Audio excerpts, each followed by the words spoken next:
All right, so today we're finally going to be getting to those tools that I mentioned, which will be helping us to solve some of these difficult integrals. So we've talked a little bit about the complex plane so far, and one of the things we said was that we can't plot functions the regular way with dependent and independent variables. So instead of integrating functions on the axes like normal, we are going to have to take integrals along some path.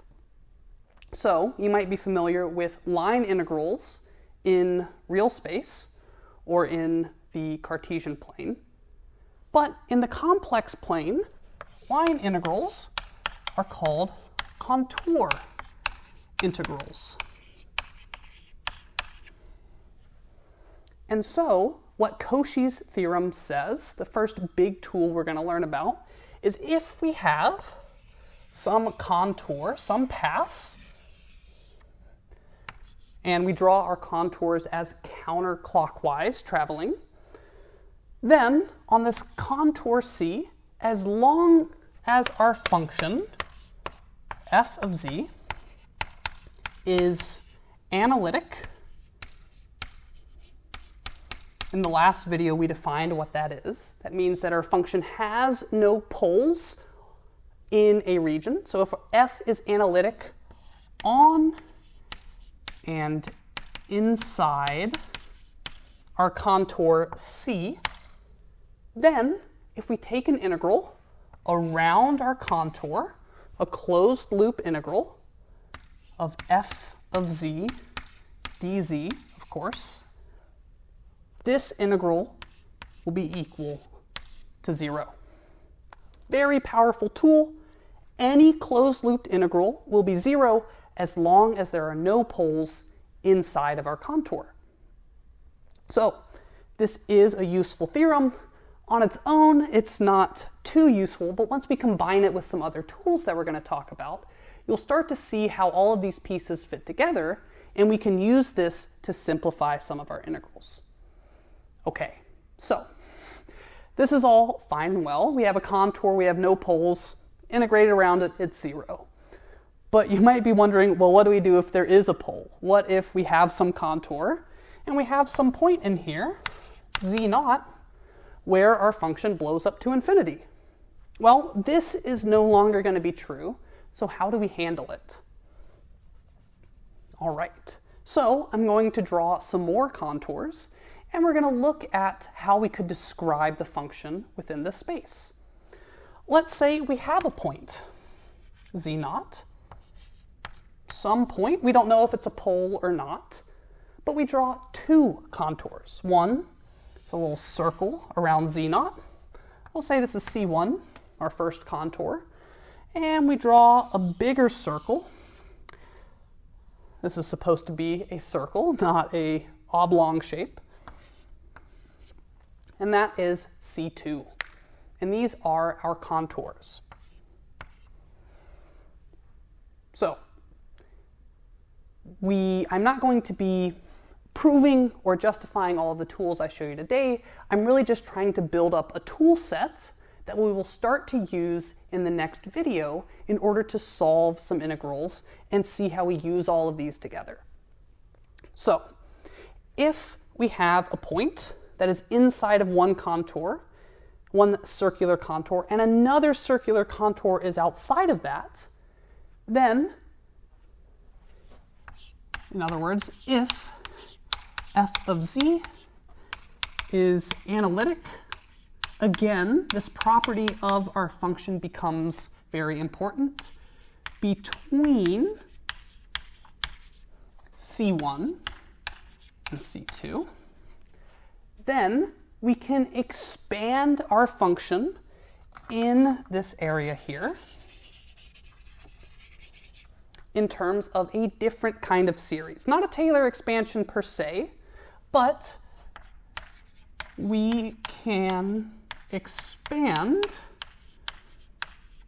f of z as follows. F of z will be equal to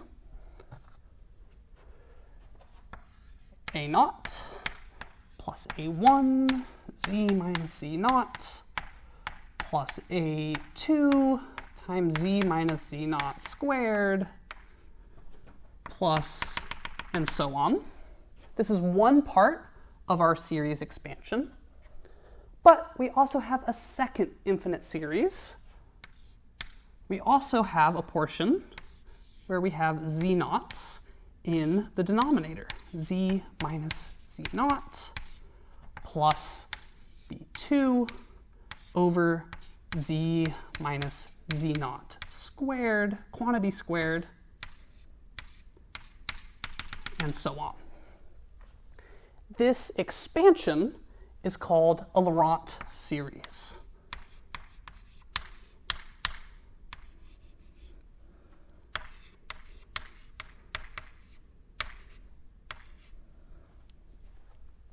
All right, so the Laurent series has two portions to it. This first one in red, this will never have a pole, right? There's no value of z naught that you can plug in here, which will make the function non-analytic. And so oftentimes this part of the series is less important to us. And for that reason, the other part of the series, the part in blue with the b coefficients, is called the principal part of our series. So you'll notice this is where, if z is equal to z naught, we get a pole, and our function blows up to infinity. So when we expand f of z in this region, f of z only has to be analytic between the contours, and we could take c1 and we could shrink it down really, really small, so it really is just around that point.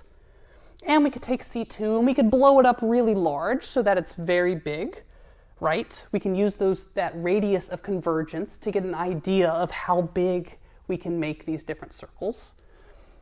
And so if we do that and we find our Laurent series, then that's going to let us solve a whole bunch of integrals, right? We have all these specific terms describing the places where our function blows up to infinity.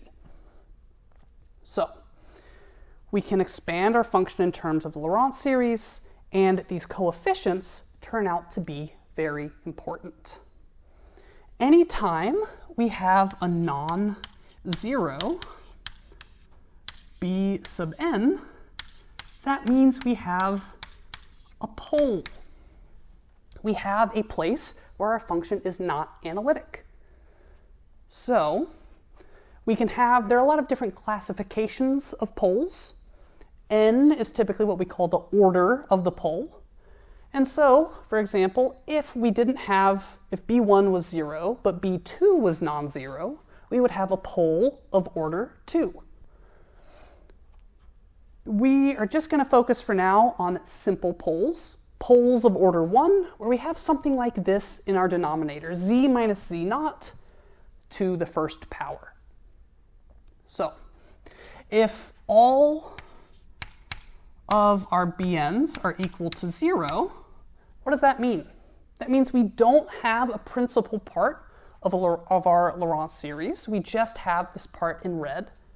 And that would mean that z naught, that would mean f of z is analytic at z naught. In other words, it's well defined at z naught, right? Maybe it's 0 if we have no a naught, or maybe it's some value. But the point is, we can evaluate it there, we can take the derivative there, and everything is fine. However, if we have only b1 is non-zero,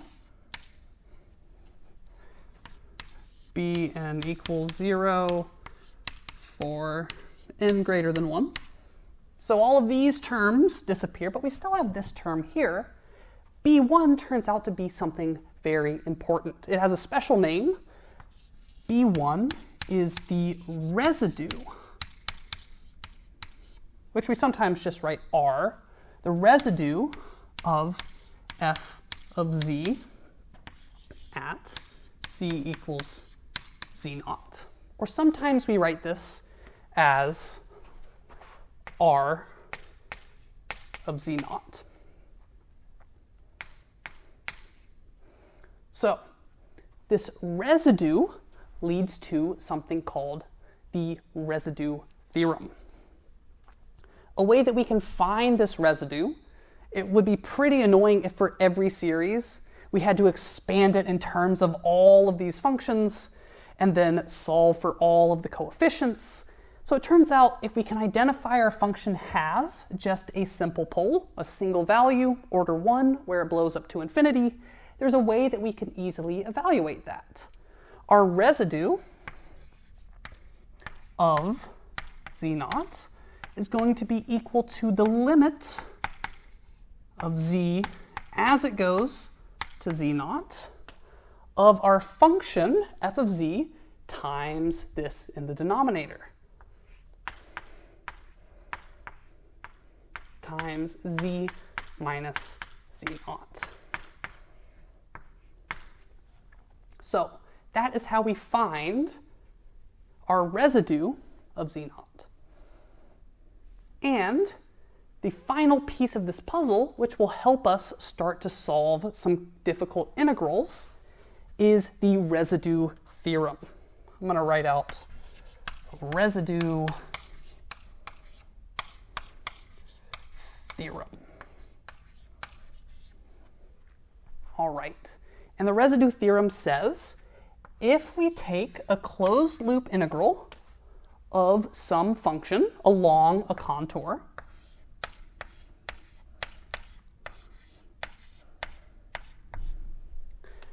then if our function is analytic everywhere inside the contour, we already know what value that'll be. That'll be 0.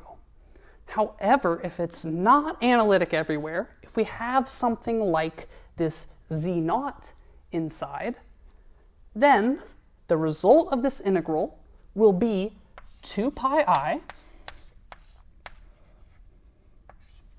times the sum of all of the residues inside of our contour. So I'll write that out as the sum of residues in C. So hopefully you can start to see how this is going to be helpful to us. If we want to evaluate a closed loop integral, we can cleanly find what the value of that integral will be just based off of where the function has its poles. In the next video, we'll go through a specific example, combining some of these tools, seeing how we actually calculate a numerical value for a residue, and seeing how that helps us take a function, which is not a complex valued function, turn it into a complex valued function, and use these tools to evaluate it.